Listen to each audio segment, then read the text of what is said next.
उत्क्रमित उच्च विद्यालय गोविंदपुर। उत्क्रमित उच्च विद्यालय गोविंदपुर के सभी छात्र छात्राओं का एवं अन्य क्षेत्र के भी सभी छात्र छात्राओं का इस ऑनलाइन क्लासेस के माध्यम से मैं आपका हार्दिक अभिनंदन करता हूं। आज का विषय है, आज का जो विषय है वो हिंदी का ही है और आज हम हिंदी के एक ऐसे व्यक्तित्व के विषय में जानेंगे जिनका हिंदी साहित्य में काव्य, कहानी, नाटक सभी क्षेत्रों में योगदान रहा है और आज भी वे हम लोगों के बीच लेखन कार्य कर ही रहे हैं। तो ऐसे महान व्यक्तित्व के रूप में आज हम लोग स्वयं प्रकाश नाम भी कितना अच्छा, खुद का प्रकाश, यानी स्वयं प्रकाश जी की जीवनी का अध्ययन करेंगे। स्वयं प्रकाश जी की जीवनी का हम आज अध्ययन करेंगे। कक्षा 10वीं का जो है पाठ संख्या 10 स्वयं प्रकाश जी के जीवनी के बारे में हम लोग अध्ययन करेंगे। सबसे पहली बात कि स्वयं प्रकाश जी का जन्म 20 जनवरी 1947 ईस्वी में। देश आजाद कब हुआ? 15 अगस्त 1947। लेकिन आजादी से पूर्व ही इस व्यक्तित्व का आगमन इस धरती पर हो चुका था। तो हम कह सकते हैं कि इनका जन्म गुलाम भारत में हुआ, लेकिन पूरा जीवन इन्होंने आजाद भारत में जिया है और उस अनुभव को, आजाद भारत के अनुभव को ये अपने कहानियों में किस प्रकार से समेटते हैं उसका भी हम लोग अध्ययन करेंगे। तो इनका जन्म 20 जनवरी 1947 में इंदौर मध्य प्रदेश के इंदौर में हुआ। जन्म कहाँ हुआ? मध्य प्रदेश के इंदौर में। देखिए, उसके बाद इन्होंने पढ़ाई लिखाई करके जो है इंजीनियरिंग की पढ़ाई की और ये मैकेनिकल इंजीनियर बन गए। मैकेनिकल इंजीनियर जैसे मशीन बनाने वाला, गाड़ी का इंजन बनाने वाला, ये सब जो, या इसका इंजन में कहाँ त्रुटि है इसकी जानकारी रखने वाला, यानी मैकेनिकल इंजीनियर ये बन गए। और उसके बाद जब इंजीनियर बन गए तो निश्चित रूप से फैक्ट्री में नौकरी करने लगे, यानी औद्योगिक संस्थान में ये क्या करने लगे? नौकरी करने लगे। आगे है कि स्वयं प्रकाश जी जो है वे अपने जीवन का अधिकतर हिस्सा राजस्थान में बिताए हैं।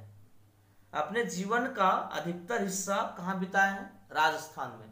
चाहे वो बचपन हो, चाहे वो नौकरी का समय हो, सब के सब उन्होंने राजस्थान में बिताया। आगे है कि अब वो क्या कर रहे हैं कि फिलहाल अपने इच्छा से सेवानिवृत्ति ले लिए। मतलब अपनी इच्छा से उन्होंने नौकरी में उन्होंने क्या किए कि त्याग पत्र दे दिए और त्याग पत्र दे करके यानी नौकरी छोड़ दिए अपनी इच्छा से।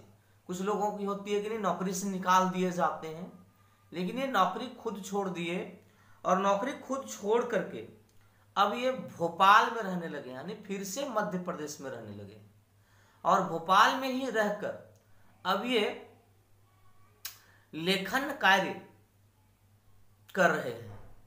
ऐसे ही अगर कहा जाए तो लेखन कार्य ये 1980 से ही करते आ रहे हैं। और अगर जिस युग में ये लेखन कार्य कर रहे हैं, अगर उस युग की बात करें तो इसको हम लोग, जैसे हिंदी के कई युग होते हैं, भारतेंदु युग, आपका छायावाद युग, प्रयोगवाद, प्रगतिवाद, तो उसी प्रकार ये जिस युग में अभी लेखन कार्य कर रहे हैं उसको कहा जा सकता है समकालीन युग, यानी समकालीन कहानी युग में ये अपनी रचना कर रहे हैं। अब एक बात कि एक पत्रिका का भी संपादन कर रहे हैं, स्वयं प्रकाश जी एक पत्रिका का भी संपादन इन दिनों कर रहे थे। इनकी जो पत्रिका है वो वसुधा है। आजकल वसुधा पत्रिका के संपादन में जुड़े हुए हैं। वसुधा पत्रिका, बात ऐसी है कि 1956 में हरिशंकर परसाई जी ने एक पत्रिका की शुरुआत की थी, वसुधा पत्रिका। और हरिशंकर परसाई जी ने वसुधा पत्रिका का जो प्रारंभ किए 1956 में, उसी पत्रिका का संपादन स्वयं प्रकाश जी ने भी की। एक और बात जानकारी के लिए कि जो वसुधा पत्रिका है, ये पत्रिका के संपादन होने के बाद जब उनके 62 अंक संपादित हो गए थे तो 63वें अंक से उनका नाम रख दिया गया प्रगतिशील वसुधा। 2005 में इसका नाम बदल के रख दिया गया प्रगतिशील वसुधा। तो उसी वसुधा पत्रिका का ये संपादन कर रहे हैं, उसी पत्रिका को ये लिखने और सजाने और संवारने का काम कर रहे हैं। ये 8वें दशक के समकालीन कहानी के बहुत ही महत्वपूर्ण व्यक्ति हैं। जैसे एक राजेंद्र जादव जी भी हैं, राजेंद्र शर्मा जी भी हैं। तो ऐसे बहुत सारे अभी समकालीन लेखक हुए हैं। उनमें से स्वयं प्रकाश जी का अपना स्थान गौरवपूर्ण रहा है। 8वें दशक यानी 1980, 9वें दशक मतलब 1990, ठीक है। तो 8वें दशक मतलब 1980 से, तो इस प्रकार से उन्होंने अपना लेखन कार्य 1980 से ही प्रारंभ कर दिए थे और लिखने के क्रम में कई कहानी, कई उपन्यास को लिख डाले। तो उनकी जो कहानी है, ठीक है, उसमें उनकी जो 13 कहानी संग्रह प्रकाशित हो चुके हैं। यानी कहानियों का जो संग्रह है वो कितने प्रकाशित हुए अभी तक? 13 हो चुके हैं, जिनमें से कुछ बहुत ही महत्वपूर्ण संग्रह का नाम है सूरज कब निकलेगा। सूरज कब निकलेगा। सूरज निकलने का ज्यादा इंतजार हम लोग कब करते हैं? जब मौसम जाड़े का होता है तब हम लोग कहते हैं सूरज कब निकलेगा। वह थोड़ा सा क्या लगेगी? गर्मी लगेगी शरीर में। तो हुआ कुछ ऐसा था कि राजस्थान में एक बार बहुत बड़ी बाढ़ आ गई थी। और बाढ़ कब आएगा? बरसात होगी तब ना। तो उसी समय ये लिखे थे सूरज कब निकलेगा, यानी उस बाढ़ के दिन में सूरज निकलने का इंतजार था, इसलिए उन्होंने एक लिखा सूरज कब निकलेगा। ये सूरज कब निकलेगा का प्रकाशन 1981 में हुआ था। तो सूरज कब निकलेगा, आएंगे अच्छे दिन भी, एक कहानी संग्रह इनका है, आएंगे अच्छे दिन भी। आजकल हम लोगों के देखते हैं टी शर्ट में अपना टाइम आएगा, अपना टाइम आएगा, ये लोगों का चल रहा है। तो इसके पहले भी मोदी जी बोले थे कि अच्छे दिन आएंगे, तो इसके पहले ही एक लिख चुके थे, कल्पना जो है कर चुके थे, आएंगे अच्छे दिन भी। और स्वाभाविक है, हर किसी के अच्छे दिन आते हैं और आना भी चाहिए, क्यों नहीं।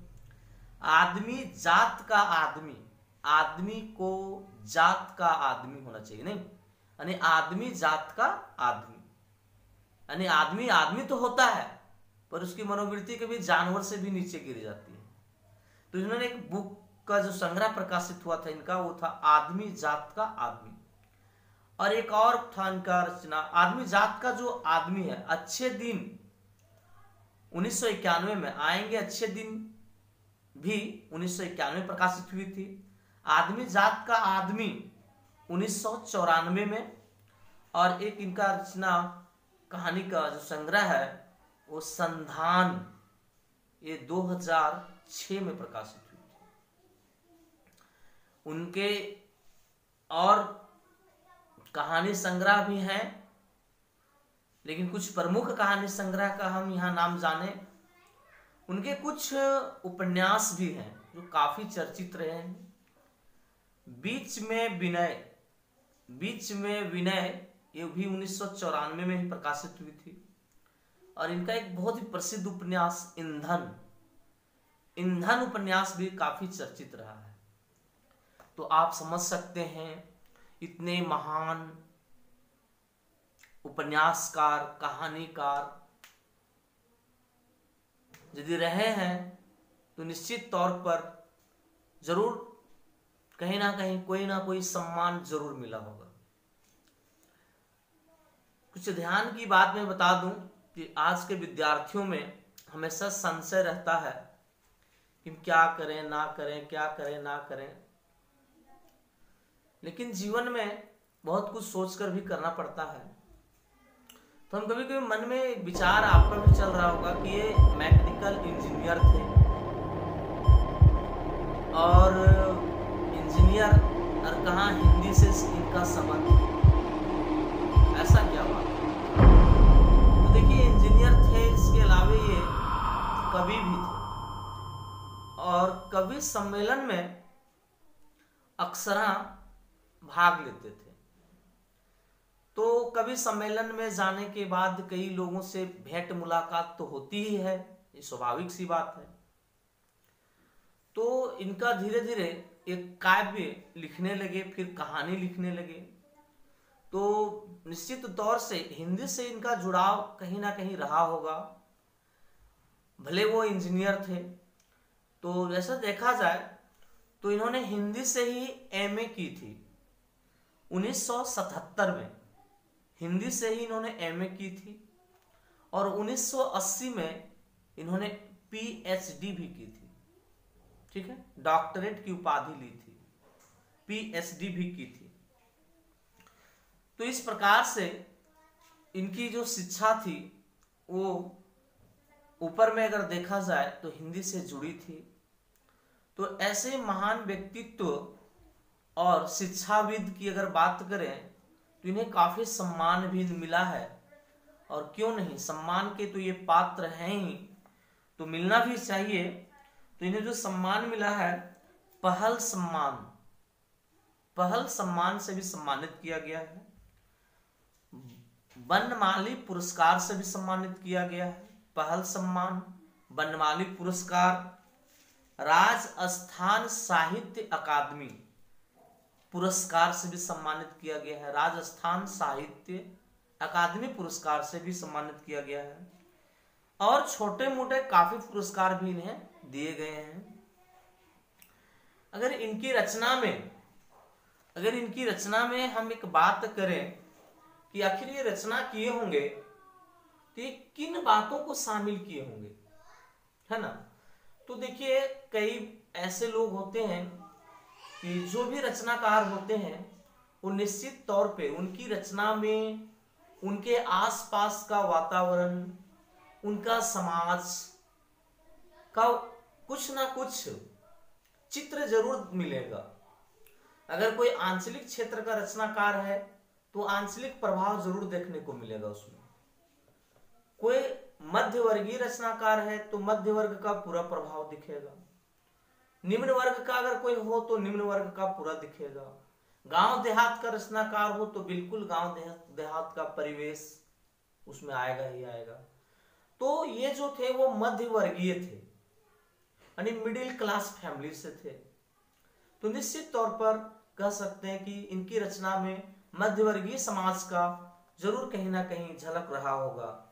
कहता है मध्यवर्गीय जीवन के कुशल चितेरे थे, यानी मध्यवर्गीय जीवन कैसा होता है इन्होंने बहुत ही अच्छे से इन्होंने वर्णन किया है अपनी रचनाओं में।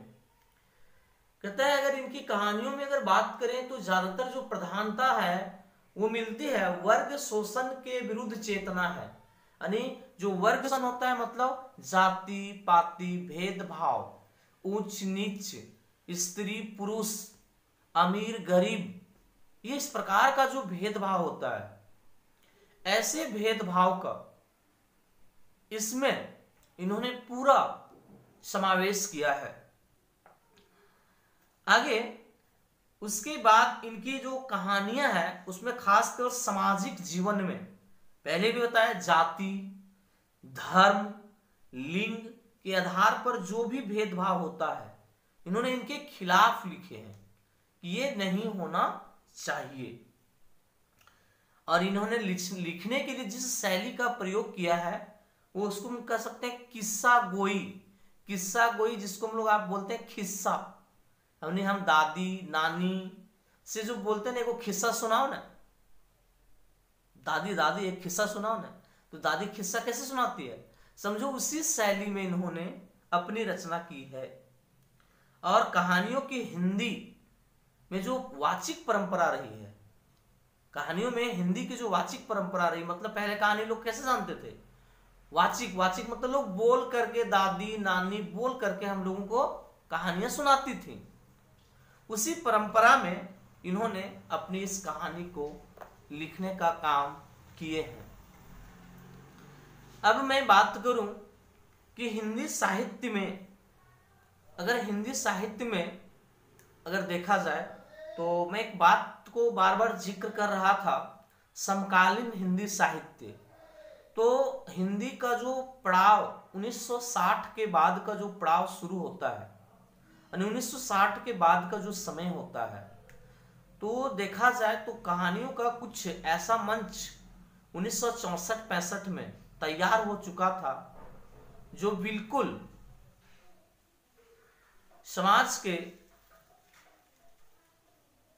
बहुत से शोषित दलित, सरकार की जो स्थिति थी, जो आजादी के बाद के जो सपने थे जो भंग हो रहे थे, यानी मोह भंग हो रहे थे कि लोगों का सपना था आजाद देश में ऐसे होगा वैसे होगा, बहुत कुछ होगा, नौकरियां मिलेगी, देश का विकास होगा। इन सब चीजों को लेकर एक कहानी की एक समृद्ध परंपरा विकसित हुई 1964-65 में, और इसी परंपरा को समकालीन हिंदी साहित्य की परंपरा हम कह सकते हैं। तो समकालीन हिंदी की अगर बात करें तो 1960 के बाद की रचनाओं को हम समकालीन हिंदी में ही शामिल कर सकते हैं। हिंदी की जितनी भी रचना है जो अभी तक चल ही रहा है। तो आज हम जो स्वयं प्रकाश की जीवनी पढ़े, तो इनका एक पाठ भी है जिसे हमें पढ़ना है, और उस पाठ का नाम है नेताजी का चश्मा। नेताजी का चश्मा, यानी इस पाठ में अगर बात करें तो यह एक नेताजी का चश्मा, एक प्रकार से कह सकते हैं कि यह संबंध तत्पुरुष है का शब्द है। तो इस आप जानते तत्पुरुष समास में हमेशा उत्तर पद प्रधान होता है। तो इस पाठ में नेताजी का चश्मा, यहाँ चश्मा के बारे में विशेष कुछ हम जानेंगे कि उनके चश्मे से क्या संबंध है इस पाठ का। और इस पाठ में हम ये भी सीख पाएंगे कि एक देशभक्त को कैसा होना चाहिए, अर्थात देशभक्त किसे कहा जा सकता है, देशभक्त कौन हो सकता है। तो इन्होंने अपनी रचना में लिखे हैं कि किसी देश का निर्माण वहां के नागरिक, नदी, पहाड़, पेड़ पौधा, वनस्पति, पशु पक्षी के होने से होता है। और देश प्रेम की अगर मैं बात करूं तो देश प्रेम जो है वो ये कहते हैं कि किसी भी देश के लिए, ठीक है, देश प्रेम क्या है, तो देश से प्रेम करना अर्थात अपने देश की सुख समृद्धि विकास को आगे बढ़ाने का प्रयास करना ही देशभक्ति है। अर्थात यह रचना यह रेखांकित करती है कि कोई भी व्यक्ति किसी देश का निर्माण, किसी देश का विकास अपने अपने तरीके से कर सकता है और अपना अपना योगदान हम अपने अपने तरीके से कर सकते हैं। और इसमें एक बड़े ही नहीं, बच्चे भी अपना योगदान देकर देश की सेवा कर सकते हैं। एक किसान अन्न उपजाकर देश की सेवा कर रहा है, सैनिक बॉर्डर पर रहकर देश की सेवा कर रहे हैं, खिलाड़ी देश विदेश में खेलकर देश का नाम ऊंचा कर रहे हैं, मजदूर देश में बड़े बड़े बिल्डिंग इमारतें बनाकर देश का नाम ऊंचा कर रहे हैं। तो कहीं ना कहीं सफाई कर्मी देश में यत्र तत्र गंदगी को साफ करके देश की सेवा कर रहे हैं। तो कहीं ना कहीं एक देशभक्त किसी भी प्रकार के छोटे मोटे योगदान को देकर भी देशभक्त हो सकते हैं। ऐसा नहीं कि सीमा पर लड़ने वाला हर सिपाही ही देशभक्त होता है, हम कुछ नहीं है, ऐसा कोई बात नहीं है। एक देश को कि जो है कई तरह के जो है योगदान चाहिए, एक देश के विकास में कई तरह का योगदान चाहिए, जिसमें हम लोग किसी भी प्रकार से करके अपने सामर्थ्य के अनुसार उस देश के विकास को बढ़ा सकते हैं। तो हम अगले वीडियो में, अगले क्लास में हम नेताजी का चश्मा पाठ का अध्ययन करेंगे। धन्यवाद।